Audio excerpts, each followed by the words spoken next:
Welcome to The Flirty Vegan, the podcast that motivates you to thrive through plant-based living. I'm your host, Jenny Shafitz, certified life, breathwork, and vegan lifestyle coach. After decades of dieting and deprivation, I found the secret to living a compassionate, nourished life. Whether you've been vegan for years or you're just flirting with the idea, prepare to be inspired by real people who courageously chose health and love. It's time to look better, feel better, and do better. Hey everybody, welcome to episode 19 of the Flirty Vegan Podcast, episode 119 overall. I am feeling fabulous, refreshed, and just so pampered because I just returned from my favorite place, Canyon Ranch. And if you have not yet been to this amazing facility, put it on your list. And I don't mean a bucket list. I mean, put it on your to-do list, like to do soon, because it is phenomenal. Yes, it's pricey, but what you get and what you experience is insane. I mean, it is a high-end luxury fitness, nutrition, outdoors, overall wellness vacation that also includes out-of-this-world spa treatments. I have found that investing in quality vacations, quality self-care helps me show up more committed and enthusiastic in day-to-day life. All that to say, if you are interested in visiting one of Canyon Ranch's spectacular locations, head to their website, canyonranch.com, and book yourself a memorable, beautiful experience. And be sure to use the code FLIRTYVEGAN to save 10%. And you can do that over the phone or online. So if you're new here, my name is Jenny Shafitz, and I welcome you to the Flirty Vegan Podcast. This is a place where I showcase incredible people, incredible vegans who are doing super cool things in the world. Some of them have a vegan platform, yes, but others are just living in alignment with their vegan values and staying true to that mission, living authentically as vegans who care about health, wellness, compassion, love, empathy, and the goal to lessen the astronomical amount of pain and suffering that people, animals, and the planet are experiencing worldwide. So my hope with this show is that you find these conversations motivating, that you hear from fellow vegans who are walking the walk and doing so with joy and fun, because that's what this lifestyle is. Being vegan is a beautiful way to approach food, but also a beautiful way to approach interactions, communication, relationships, purchases, everyday decisions, and purpose. And today I am so excited to bring you my conversation with my friend and fellow health coach, Kate Galli. Kate is qualified as a master personal trainer, life coach, NLP Practitioner, and has also completed the eCornell Plant-Based Nutrition Certificate program, which I am currently enrolled in. Kate first got into fitness as a way to transform her body and confidence. She has spent 20 years helping thousands of individuals sculpt a body and life they love. And over the past 9+ years as a vegan health coach, she has found that one of the most powerful ways to advocate for the animals is to be fit, strong, and healthy. Her vision is to create a healthy, compassionate vegan world. Amen to that. And via the Healthification podcast, Kate has interviewed hundreds of passionate and compassionate authors, athletes, doctors, and entrepreneurs. So if you are enjoying the Flirty Vegan Podcast, then you will definitely want to check out the Healthification show. In this episode, we talk about simplifying going vegan, how to make food prep easy, how to make recipes that are successful. And we also talk a lot about self-care and supporting our own nervous system regulation. And if this conversation inspires you to dip your toe into veganism, then I hope you will head to the links in the show notes and click on the one for booking a free connection call, because I want to support you as you make an exciting, positive, and hopefully sustainable transition to veganism. And now let's get into the conversation with Kate Galli. I am thrilled to be joined by my new friend, Kate Galli, whose podcast I have been devouring as much as I devour mangoes. So, Kate, welcome to the show. Jenny, thank you so much. It's my pleasure to be here. Yeah, I put you in a category with mangoes. So you know you're Good. special when. Exactly right. Before we get into all the richness of you, your podcast, your beautiful journal, the work you're doing in the world, I have an initial question I need to ask, which is what attracted you to veganism? So I've heard you frame this previously, Jenny, as flirting with veganism, right? Yep. And in hindsight, I was attracted to veganism, was flirting with it for 23 years as a vegetarian for the animals. I went veggie for ethical reasons at 16. And, I didn't do it all that healthily early days. I focused on everything I was eliminating from my diet rather than all the abundance I was adding in. And Yep. then 10 years ago now, I watched the documentary Cowspiracy and I learnt to my absolute horror that if I was vegetarian for the animals, actually I must be vegan for the animals. And Yep. so that was when I made the change. And at that point in time, I'd been a personal trainer for a decade and I was already the weird vegetarian personal trainer in a gym bro type of a gym. And I rocked into the gym one day and I announced, boys, I'm vegan now. And I remember one of the trainers, saying to me, well, goodbye lean muscle mass then. Mhm. And, you know, fast forward a decade, and thankfully he was very wrong. Right. And it was so much easier than I imagined. However, I guess to answer your question, my heart is what attracted me to veganism, my belief that animals are here with us, not for us. Mm, that's so good.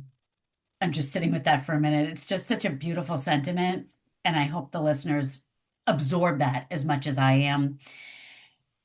Now, I find it really interesting that you came to that conclusion. If I am vegetarian for the animals, then I don't have a choice. I must be vegan because there is no vegetarian for the animals.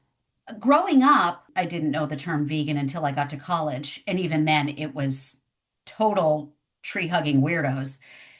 But I did know one vegetarian when I was a child.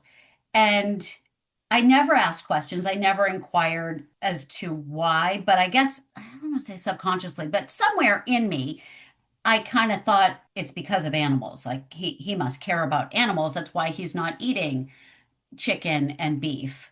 But to go that step into vegan from vegetarian, for a lot of vegetarians, that feels like a massive leap and also one that doesn't necessarily make sense. So, how did that make sense for you?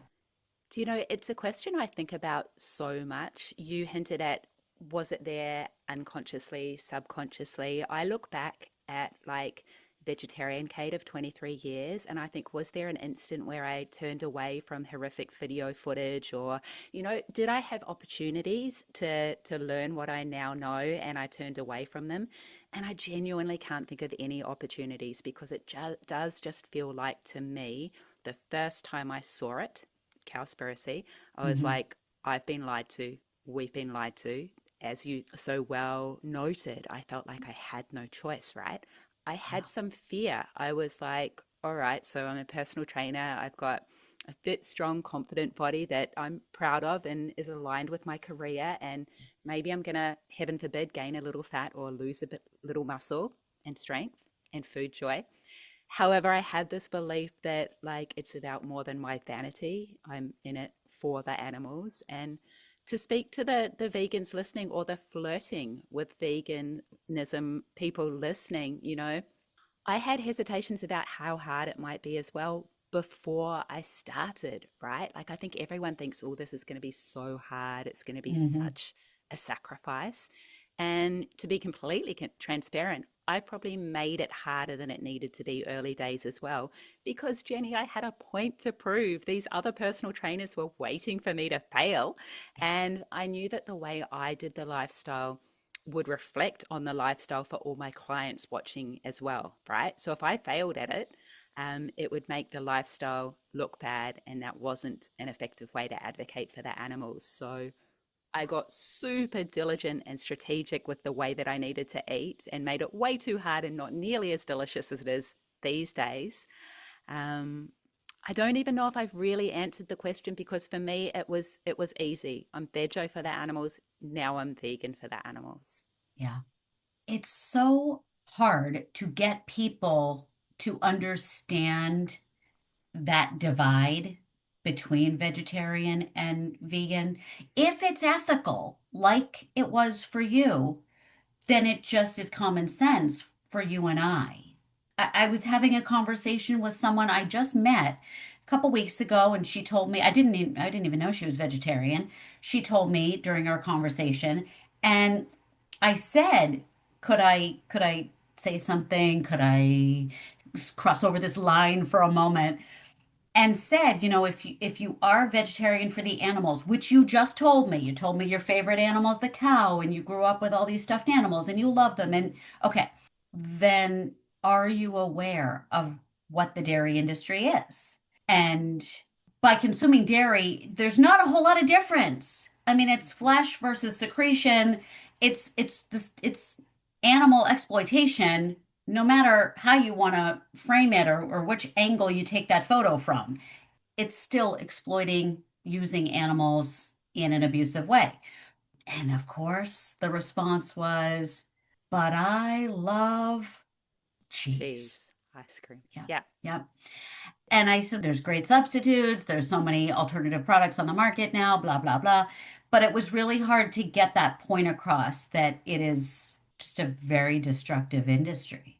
I think that's what the amazing documentaries and the horrific footage online, when I'm trying to be more empathetic, I remind myself that the vast majority of people, their social media feeds aren't filled with the horror that mine are. And even Yeah. if they were, they would just flick straight on past them, because they kind of, too many people want to stay in that ignorance is bliss because they don't want to have to make the changes that they perceive are going to be really hard. They're not really hard. However, I know that you think they're going to be.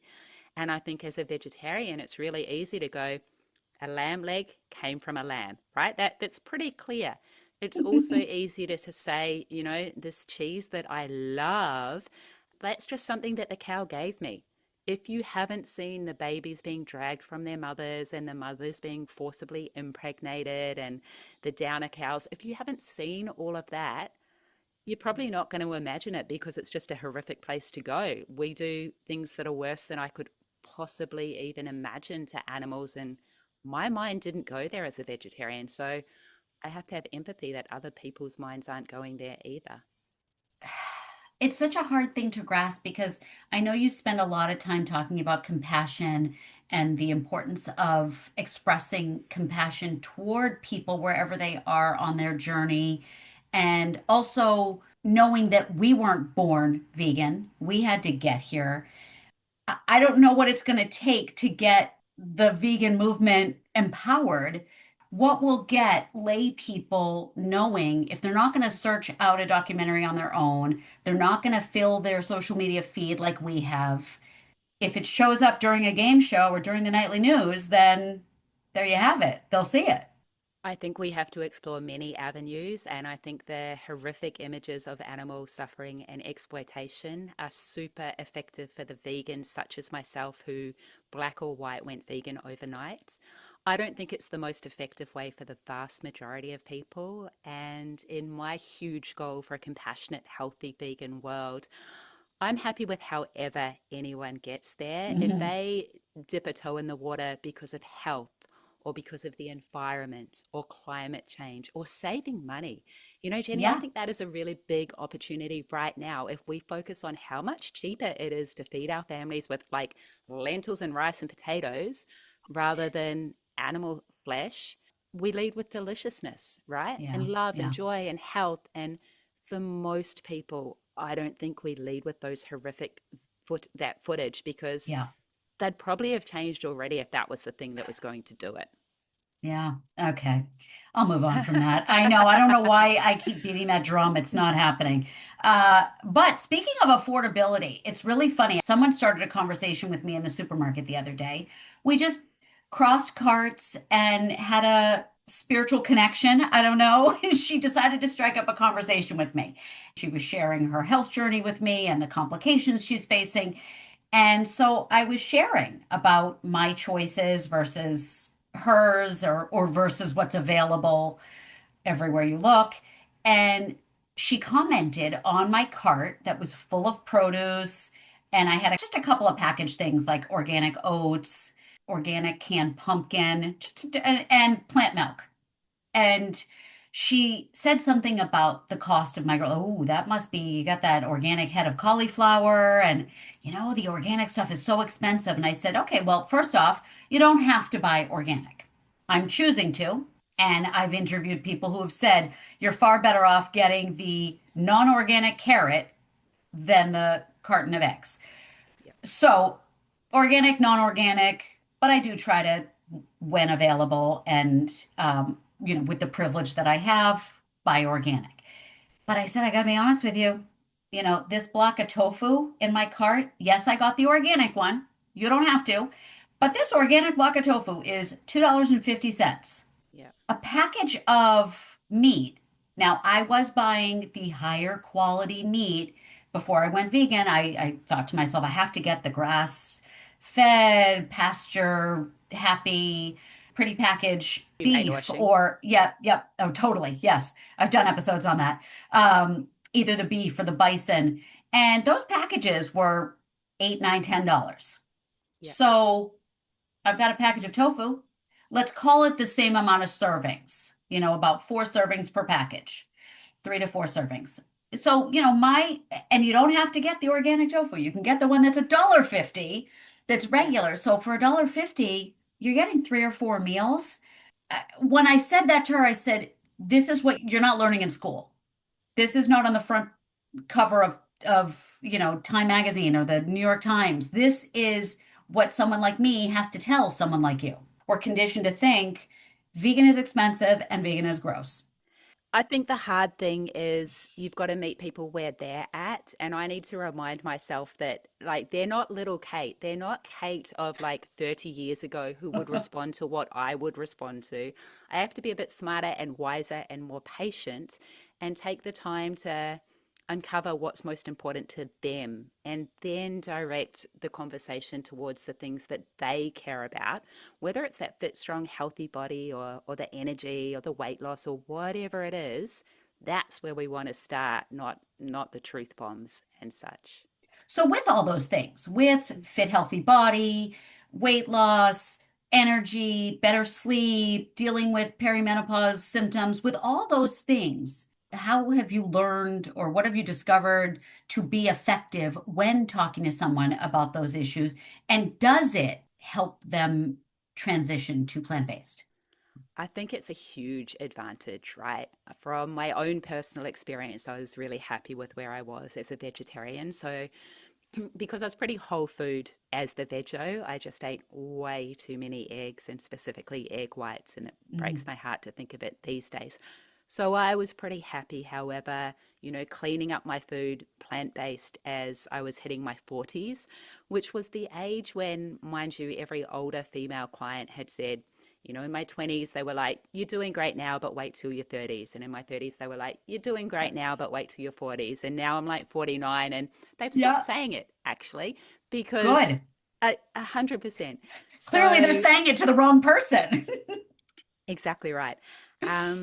But again, I think you meet people where they're at and you make the lifestyle approachable and not overwhelming. That's the thing. We can get so excited where we're just like, have all of my information now because I want the very Yeah. best for you and I Yeah. want you to live and love this lifestyle forever and do all of this.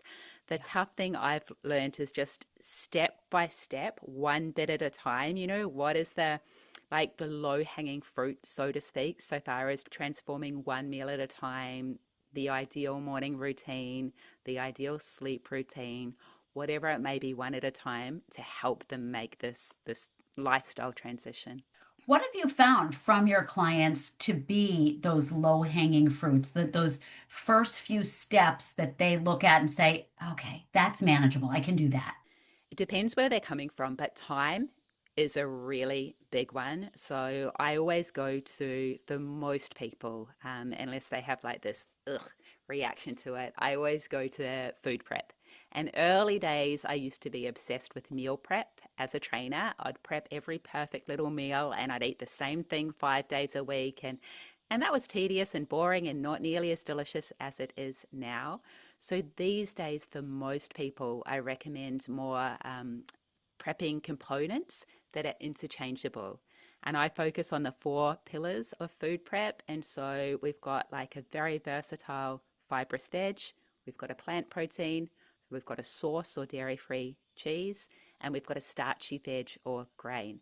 And once you say prep one of each of those and then maybe buy one of each of those, you've got all these versatile little components that can turn into bowls and salads and easy tray bakes. And, that's a really easy starting point where people feel like, all right, I've put aside an hour or two on the weekend and then I'm in control of the number of meals each week.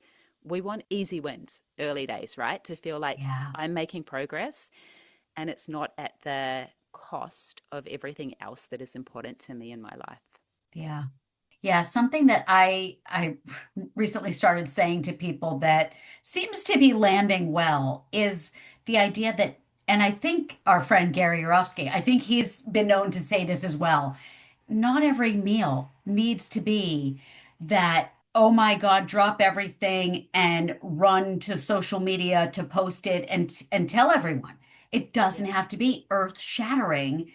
It's so bizarre that people have this expectation that they need to have that experience with vegan food when we didn't have it when we were eating meat. The Yeah. number of meals that I fed my family that were so basic, so boring, so repetitive, no one was creating a tribunal to kick me out of the kitchen. Yeah. And That is yet, such a good point, honestly. and And and yet equally, now my meals are held to this standard of if my vegan chili doesn't break the internet, then it's garbage. it's a really good point. I would also say, like, don't be afraid of a recipe flop, right? Like, you've made so many bad meat meals in the past. You've had recipe flops. When you have one and it's vegan, don't blame the veganism. Just try again, right? My first vegan omelet was appalling, and so was my second. And now I'm good at them. However, it took a while. So be patient. I just said that to someone yesterday. I said, it's not the tofu's fault. It's your fault. It's the pan's fault. It's the recipe's fault. It's some other fault. Yeah. The combination of ingredients, something else wasn't right. It's not the tofu's fault. It's not your fault. It was just a bad meal. They happen. Bad 100%. meals happen. And often I'll say those meals that look absolutely stunning on Instagram are not even that impressive. Like they look beautiful. They don't taste as good as they look. They're just eye candy. They're Yeah. vegan food porn, right? Yep. So as long as it tastes great, it doesn't always need to look totally beautiful. Yeah, and I also said to someone recently, we always want to encourage to eat the rainbow. It's a one-liner, it's great, and there's value there. However, I described a completely brown meal to someone. I said I had brown rice with some brown lentils, with some brown potatoes, with some brown chickpeas, and I put hummus on top. Not sure I had any like greens or real vegetables in that You could meal. have some Let's mushrooms there, you Yeah, know? right, right. Let's throw mushrooms in there. That's a very brown meal. Yeah, And yet it is delicious, nutritious, satisfying, hits a lot of different excitement points, and also covers a lot of nutrients. So for sure. it was kind of a funny realization that brown bowl can still be a good choice. 100%. I mean, it's that thing that we need to get better at. Don't let perfect be the enemy of progress, right? However far you've gone with this lifestyle, like, don't give yourself grief. What a waste of energy. Just keep taking one step forward. Yeah. So when you made that decision to go all in on vegan and you're working at the gym and you're proving your point to all these gym bros, what kind of benefits did you notice for yourself? Just making that switch from getting rid of the dairy and the massive amounts of egg whites to going full on plant-based. The main one was emotional. It was the heavy weight of incongruency that was lifted off me, because even though I wasn't aware that I'd kind of turned away from suffering and not recognized it and not changed my habits, it probably was weighing on me. I felt a lightness and an alignment, a congruency so far as my actions and my values. My strength improved a little bit. I was already strong. I didn't need to lose weight. I didn't need to put on muscle.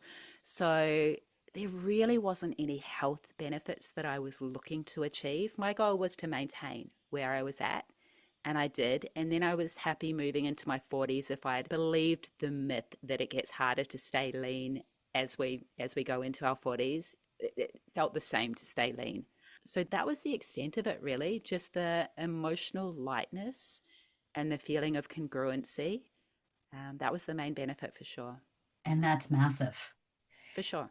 It's mind blowing how much we walk around with and accept as normal, whether it's emotional burden or physical, that we just accept as part of getting older, part of living as a human on this planet, that we're supposed to have aches and pains. We're supposed to get seasonal colds. We're supposed to feel tired for the first couple hours of the day and the last couple hours of the day.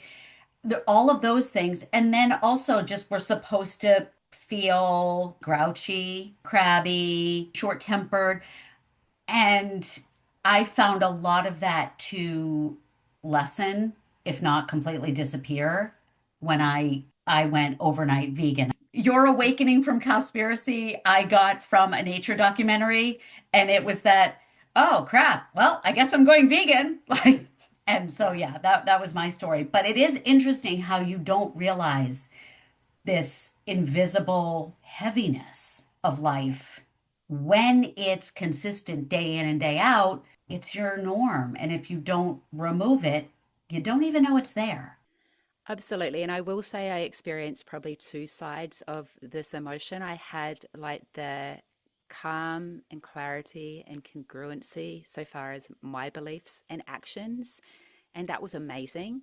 And yet, equally at the same time, gradually a year or two into veganism, I started to feel this angst and anger and frustration that the vast majority of people I loved were not taking the same path. So, yes, calm and confidence in myself, Yeah, amazing. And yet, a whole lot of emotion and anger and frustration at the rest of the world. yeah, yeah.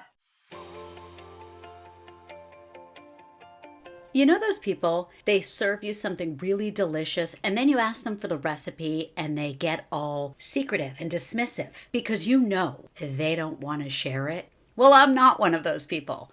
I have the most amazing chocolate chip cookie recipe that I veganized and I want to share it with you. This recipe is in a cookbook. It won Best of New Hampshire chocolate chip cookies, and whenever I make them for non-vegans, they obsess and can't get enough. It is that good, but I'm not stingy. I'm happy to give it to you so you can make them and spread the love. Just head to the show description, click on the link for a cookie recipe, and it's all yours. You can thank me later. I know we have this mutual friend, Angela Crawford, and we've talked about the alignment of values that I'm living with, that you're living with, that she's living with. But then there is this clash with greater society. So, how do you manage that? How do you maintain feeling so good and aligned with your choices, but having to dwell in a greater society that behaves quite opposite? There are so many aspects to it, and it's a constantly evolving process. A huge part of it is self care. I'll come back to that. A huge part of it is community. I am all in on community right now. I'll come back to that.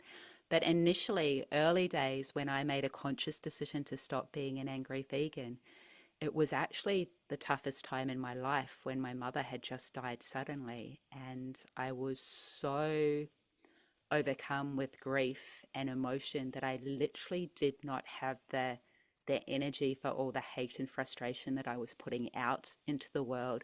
I just needed to grieve. And so after a period of time, months probably, I made a conscious decision. I wrote about it, an ABC of an awareness of this anger that you're carrying around. What does life look like in 6 months, in 12 months, in 24 months, if this is the way you operate in the world? If this is the way you are with your remaining family, your clients, your friends, your colleagues, how's life going to look? And it wasn't good. And B was to brainstorm the things I needed to stop doing and the things I needed to start doing. And that's when I actually stopped doing some of the animal rights activism, because even though being with the other vegans, holding up those horrific screens on the street, even though that gave me community and I was always on such a high after it, it was just too hard. I stopped sharing the horrific footage online. I stopped having those conversations that you just know are like they're not going anywhere. Like they're just, the person's in it for a debate, and I wasn't up for it. And I started doing stuff that my mum would do, sharing delicious vegan food. She was an amazing cook and she was the only vegan in my family. I started sharing happy stuff on social media, not just my food, but sanctuaries and such. And the C in ABC was I got vocal about it, and I said I am no longer an angry vegan. Because you've better bet that when little angry Kate wants to, rise her head up, someone who's heard me saying I'm no longer going to be angry is going to call me on it. So it was a form of public accountability, to share that. And so that was the first step. However, this many years on, just self-care is like such a non-negotiable for me, whether it's meditation, journaling, walking along the river, a 24-hour digital detox every single week. Like I have non-negotiables that are proactive, just locked and loaded with myself for my sanity, to keep me not just healthy, also happy and calm. And then I have the more reactive ones as well. When I'm feeling this is what I'm going to do in these situations. And then the third component that I hinted at was community. I need to spend time with people who get it, where I don't need to censor. The way you frame things is so different to a vegan and a non-vegan. You have to choose your words, you choose your reactions. They think we're so vocal, but actually we're biting back 99% of the things we want to say. And then occasionally our nose twitches up at 5 bodies on their plate, right? So I built my own community. I start spending time online with people who just get it. And that's been hugely important. Amen. It's so good. And that's part of why I started this podcast, is to be able to Yep. meet people like you to expand my community, because the Yeah. better, the more, the richer, the more I can bring into my world in alignment, the better I feel every day. But I want to go back to what you said about having those self-care practices, the ones that are proactive, but also reactive. I'd Yep. like to go into the reactive. What do you do? Yep. One, what does Kate triggered look like? And two, what does Kate triggered do? Well, she's a grumpy little creature. Kate Triggered is like 16-year-old moody teenager Kate, very self-focused, and she's not much good. And what Kate does is, first choice is to take myself off into nature. I live near a beautiful river and I just go for a little walk. Maybe I'll lean up against my favorite tree. It's this big silver gum tree near the river and I love it. So being in nature is number one. Journaling is something that I'll do as well. I do it every day anyway. However, I will do it to work through what I'm feeling. And I got into a practice early last year where I would actually write a letter to my ideal clients. And I started to do it to get into the mindset of my ideal client. However, actually, it was kind of like self-coaching, because I'd share with them in the way that I used to share with my dear mum every week in our phone calls, the annoying things that people were doing that were triggering us. So it was a way of venting and writing. And obviously I never send it. No one gets to see it. They're the main two. And if the Perry rage monster wants to rear its head, which occasionally it does, I need solitude. I need alone time. I need to be away from people. And so that's the hardest to do, because sometimes you can't just isolate yourself as much as you want to. However, they're my three most important go-tos. Oh, that's so good. Yeah, it's so funny because as much as we crave community, we do also Oh, need yeah, solitude. 100%. It sounds funny, but it really is two sides of the same coin, Yeah, and so important as far as refueling and taking that dial down from boil to a low simmer. So I've heard you talk about your core values, and I love this because I have encountered several times in my life, I think at different jobs and different coaching situations, I've been presented with that list of like, I don't know, 250 words or whatever it is, yeah, and told, the activity like first choose 10, then whittle down to five, then pick your top three. I'm assuming you've done something like that at some point to get your core values clear and really just ingrained within you. yeah. Would you mind sharing those? Yeah, absolutely. I'd love to. And for our listener who finds it harder, it's probably not something you can rush, right? There's no right or wrong with your values. My top three are freedom, integrity, and passion. They have been for a number of years now, particularly the freedom and integrity. Passion, I judged for a while, right? I was like, maybe there should be a better third value than passion. And yet I look at what I respect most in other people, what I value most about myself, and just passion is an absolute priority in every aspect of it. The way I came to it, yes, I looked at the list that we've all seen, right? Think of your values as those emotional states that you're naturally drawn to, and also consider how you spend your time, your money, your energy, not what you think they should be, however, what is most important to you. And I'll share, Jenny, I think I came up with mine originally when I was feeling the opposite of those values. I was studying life coaching back in 2010, and I was locked into a gym franchise. I was an owner in a gym franchise, and I had zero freedom of time, of decisions, of money. It was the business from hell. I not so affectionately like to refer to it. And I just had zero Clearly. freedom. A hundred Yeah. percent right. And I realized freedom was my number one value, and integrity was pretty close after. I felt like I wasn't living the life I was meant to live in that business. And there certainly wasn't much passion either. However, I don't think it's something you can rush. It's worth journaling on, being patient with yourself, and they'll come when they need to. Mm, those are so good. It's hard. I feel like I look at those lists and I'm drawn to different words at different seasons of my life or literally seasons of the year, Yeah. possibly. But it is fun to see what we're attracted to versus ones that just completely don't resonate at all. Yeah. Yeah. Yeah. You don't want FOMO with other people's like values and stuff, but I do like mine are yours just though. mine are just so aligned with my heart these days. It's Yeah. been that long. Yeah, they're locked and loaded. Yeah.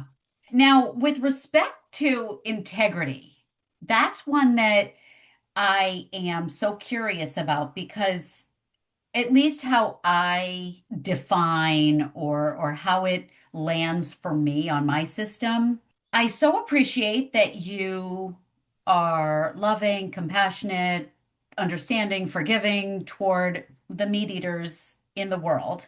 But how do you grapple with having integrity as an ethical vegan and also holding space for the people who oppose a vegan lifestyle? I think you gave me a little bit too much credit because it is to work on to have that integrity and to have that compassion and love for all the non vegans. That's more a wish than something I live every day. The way integrity plays out for me, early days as a personal trainer, it helped me prioritize my food and exercise to rock around in a fit, strong, confident body, right? There's no way that I am not like walking the talk as a personal trainer. Then when I became vegan, exactly the same go. A strong, healthy body is a powerful way to advocate for the lifestyle and in doing so for the animals. And so that was the main way that integrity showed up for me. Now I kind of critique myself a little bit with it because, yes, I say I lead with love, compassion, and deliciousness. And then I'll have a conversation that could have gone better. My conversations with vegans and even the plant curious are amazing. However, when I have a conversation with a loved one who is just so hostile, sometimes that brings out that angry, stubborn little 16-year-old Kate, and I don't respond as well as I could have. And that's when the integrity part comes up. And I journal on it after. I think, how could have you done that better? What are you going to do next time? Are you going to avoid that conversation? I go back and forward on it, Jenny, because I actually feel a bit of a conflict between this thing is the most important thing in my heart and my world, like this vegan world, most important. And when I'm too forgiving, when I make too many concessions, when I compromise too much with the person who many actions every single day are causing unnecessary harm and exploitation, like actually part of me doesn't want to be too compromising with that individual. So I go back and forth, always I with passion. so I love that. I so appreciate that answer. I appreciate the honesty and vulnerability and just the realness of it because I feel like there's a lot of vegans and people like Angela, people that we both know who are lovely examples of compassionate, meet them where they're at vegans.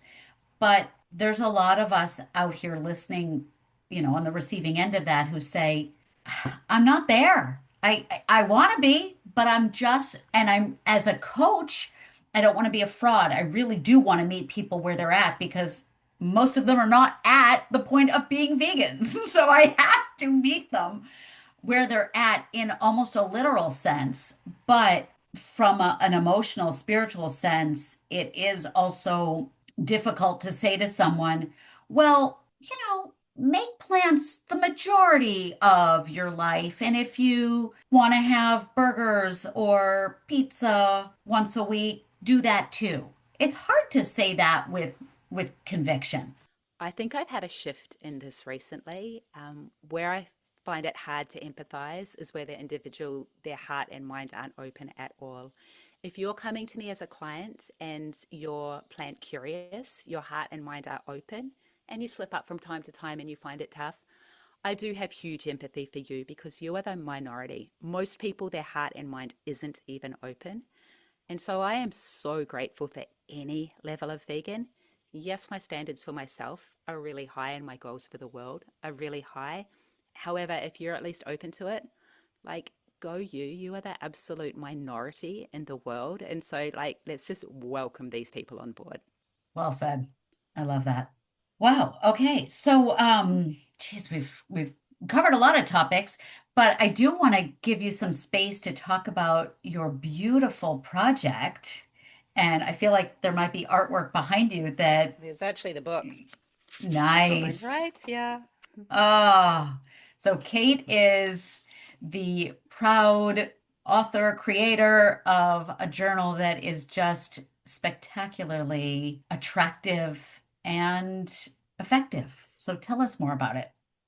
Thank you, Jenny. It's the Plant Positive Journal. It's version 2 now. It's dedicated to my dear mum. And, many years ago, mum got me a gratitude diary for Christmas. And it was this beautiful work of art where I'd planned my day to come the night before. And I loved it so much, she bought me one every year for Christmas until I decided I wanted to create my own because this was a gratitude diary that talked about the sun and the moon and the stars. And I thought, what if I created a journal where, yes, you can plan your day to come. However, also bit by bit, there are the most effective actions so far as nutrition, exercise, and mostly mindsets to live and love a healthy plant based lifestyle. And so it's like a little vegan Trojan horse. I wanted to create something so beautiful that maybe people would just want to use it as a journal and daily planner. And yet, bit by bit, maybe they would read the recipes and look at the artwork, and I would just infiltrate into there every single day with these little seeds that I was planting to help them live a vegan lifestyle. So that's the journal, and I use mine every single day. And yeah, it's absolutely a project of the heart. Well, if you're going to walk the talk, then you definitely need to write in your own journal. I scribble all over it every single day. And, I hear from people quite often, my goodness, it's too beautiful. I can't even write in it. And I'm like, no, scribble over that thing. It's there to be written on. It's non-dated. You just get a new one next year. I love that. It's so pretty.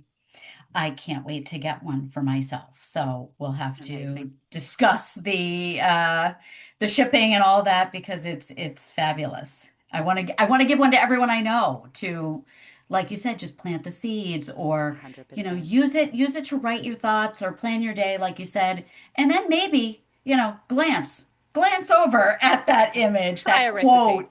Yeah. Right. Yeah, it's super inspiring. Also, tell everyone what else you have going on, what else you want them to know. Thank you. I hinted that I'm all in on community. I left the big city, Sydney, where I'd spent 25 years, a couple of years ago and moved to Paradise, Noosa, which is a much smaller town. And wow, I've noticed that there's not like an activism event full of vegans that I can attend every weekend or even any weekend. And so I've built my own community on School, which is an amazing platform for community builders, and it's called Plant Positive. It's a free community for now. And it's basically just a place for vegans and the plant curious. That was the line I wanted to negotiate that I thought might be hard because I wanted to welcome on board the mad, passionate animal rights activist. Said with love, I see myself as that person. And yet also the person who's plant curious and is a bit nervous that the bar's really high and vegans are really judgy. I wanted us all to be in this place together where we could share and learn from each other. And so that's where what Plant Positive is on School. And that's where I spend the vast majority of my time these days, even more time than podcasting and the journal and everything else. It's about community because that's what I need right now for my calm and joy and love. So that's a big deal right now for me. Mm, so good. And I do love the way that you phrased it because it's helping me understand myself and hopefully articulate it better because I don't want to come across ever as a judgy, high bar vegan. I myself, have this podcast. I have a community on Facebook. I lead groups and do workshops. And I welcome anyone, like you said, who's willing to take the tiniest step in the direction away from animal consumption, animal exploitation. So obviously, I'm not so black and white that, if you're not vegan, you're dead to me. But I don't know that I always present it as well as you phrased it because I'm happily open arm welcoming to anyone who says, "Can you help me the slightest bit? I don't even know where to start."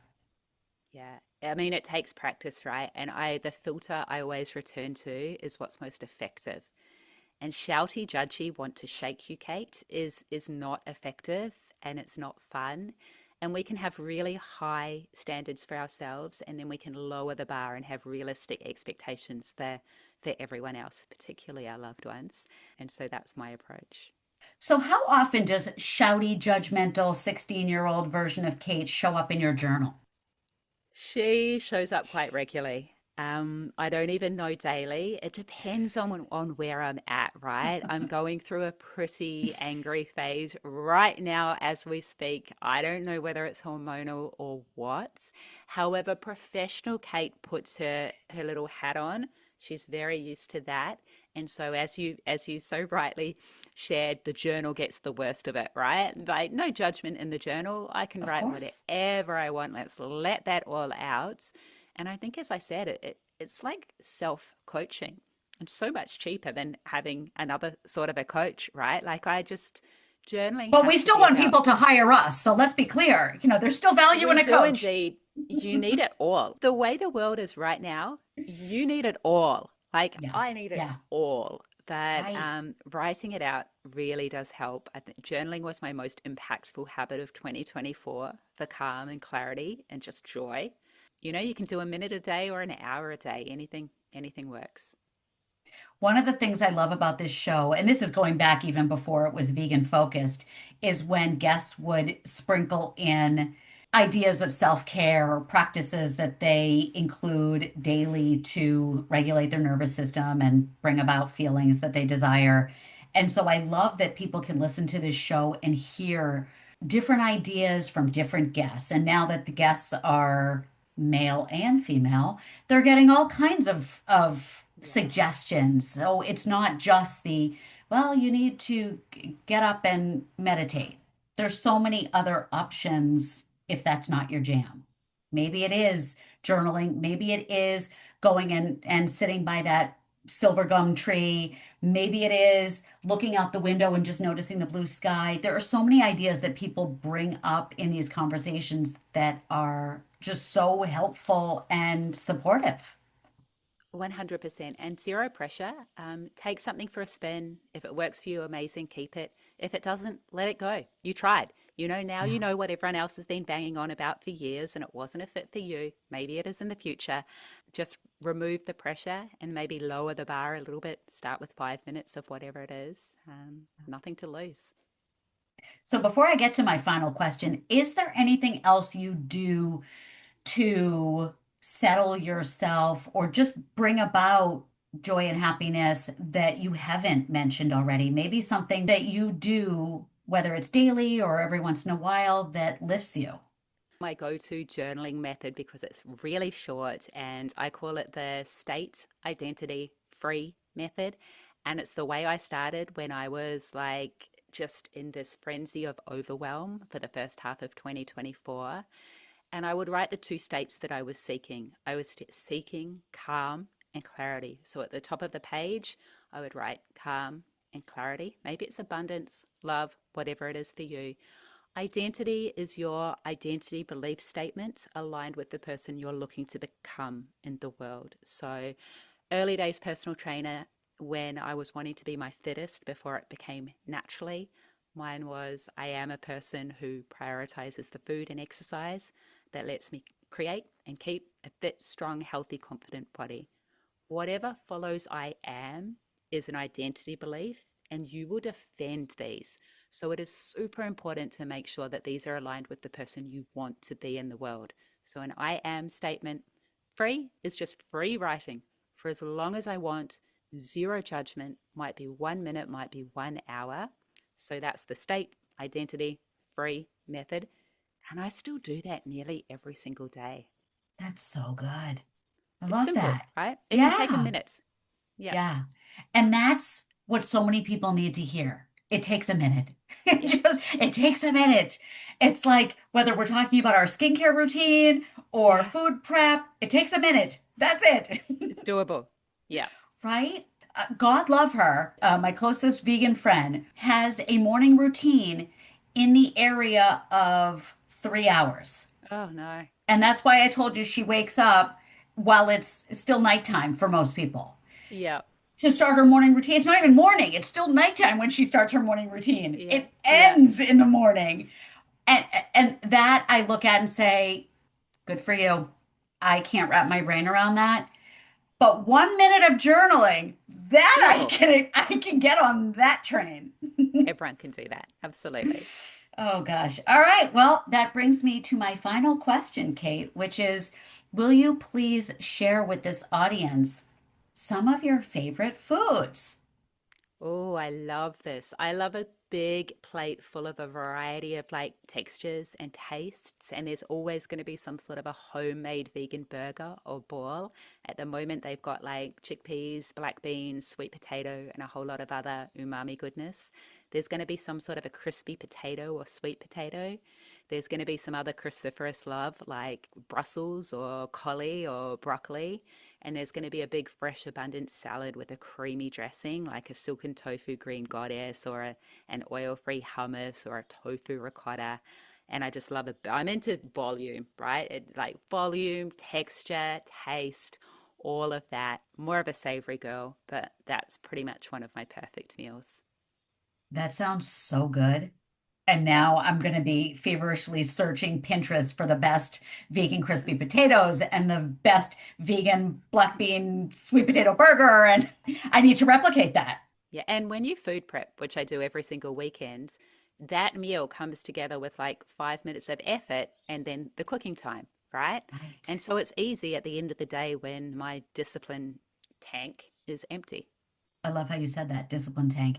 It's something I try to repeat over and over again to people is the ease that comes with a little bit of prep and lowering that bar Yeah. of expectation and food porn to that of simplicity.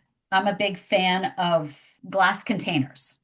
And I love to open my fridge and see containers filled with air fried potatoes, lentil and brown rice combo, air fried tofu, chopped up kale, other sauteed vegetables, soup, beans, all of these things in containers so that I can just kind of eyeball and say, I'll take number one, number four, number seven, make a meal.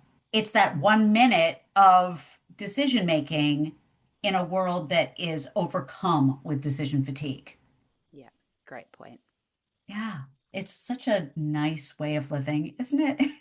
Yeah. I mean, make it easy on you, right? Like Yeah, that's always my advice. yeah. Well, Kate, I am thrilled to have had you here, and I'm glad you were able to tell the listeners about your beautiful journal, the Healthification podcast, your school community. Everything will be in the show notes, and I just wish you the best of luck moving forward with everything. Thank you so much, Jenny. I always love speaking to another vegan. Thank you for your passion and fabulous questions. And yeah, it's been an absolute blast. It's hard to believe that Kate Galli was actually an angry vegan at one point because she is just so uplifting and encouraging now, and it's just so great for all of us. So let me get into the juicy bits from this conversation. Number one, it's important to focus on abundance, not what we're eliminating from our diet, but the huge array of food that is available for vegans. Number two, let's remember also the animals are here with us, not for us. And if you don't know about factory farming and the whole animal agriculture business, then it is impossible for you to comprehend the brutality that's present. Number three, Kate talks about making the vegan lifestyle approachable, not overwhelming. And one of the best ways to do that is by showing people how you can save time eating plant-based. It's all about food prepping components that are interchangeable. So Kate talked about her 4 pillars, which are a fibrous vegetable, plant protein, a sauce, and some kind of starchy veg or grain. And I am a huge proponent of that plan because at all times in my refrigerator, there are cut up, ready to eat raw vegetables, fresh fruit, cooked vegetables. I always have a container of air fried tofu, and I always have some kind of rice or couscous or potatoes. Plus, I always have hummus and some kind of homemade salad dressing so I can put together really beautiful bowls in no time at all. And like Kate, I am happy to coach people on the ease of food prep. Number 4, don't be afraid of a recipe flop. I guarantee you have made plenty of bad meat meals, and it's no different when you're cooking plant-based. And remember, it doesn't need to look great to taste great. Number 5, don't let perfect be the enemy of progress. And boy, can that apply to so many aspects of veganism and life in general, right? Number 6, there is an enormous emotional benefit of veganism because we don't even realize the heavy weight of incongruency that we're carrying, which is leading to emotional stress. There is a lightness that comes from aligning our deep values, like compassion and love, with behaviors like eating vegan. Number 7, and this is especially for vegans who lean toward feeling angry, remember self-care. It's so important to take care of your own emotional well-being, and you can do this with things like meditation, journaling, walking, getting in nature, having a 24-hour digital detox, and being in community. Number 8, we talked about core values. So think about what are the emotional states that you are drawn to, and just think about what's most important to you. And I'll include a link in the show notes to a list of core values that you can check out for yourself. Number 9, Kate suggested a fantastic journaling technique. And remember, there's no judgment in the journal. So she recommends the state identity free method, which means state is writing down the desired emotional state. Identity is writing down belief statements that are aligned with who you want to be in the world. And then free is free writing. And this whole process could take anywhere from a minute to an hour. And finally, number 10, Kate's favorite foods are a homemade vegan burger or ball that's made with chickpeas, black beans, sweet potato, things like that, crispy potatoes, something cruciferous, a salad with a creamy homemade dressing, because it's about volume, texture, and taste. And I couldn't agree more. So I am so grateful to Kate Galli for being here for this conversation, and for you for being here to listen to it. And I encourage you to check out the show notes where you will see all of Kate's links, including her podcast and her journal. And I encourage you to click my link to book a free connection call. Remember, the point of this podcast is to invite you to flirt with veganism. And I want to be the person that shows you just how attractive this lifestyle is. So thank you for listening. Thank you for following, subscribing, and liking this podcast. I hope you will share this episode with friends. And I will see you right back here in 2 weeks for my powerful, eye-opening conversation with author and investigator Gail Eisnitz. It's such an important conversation. And as always, it is with a heart full of gratitude and a fridge full of veggies that I send you peace, love, and chickpeas. Mwah!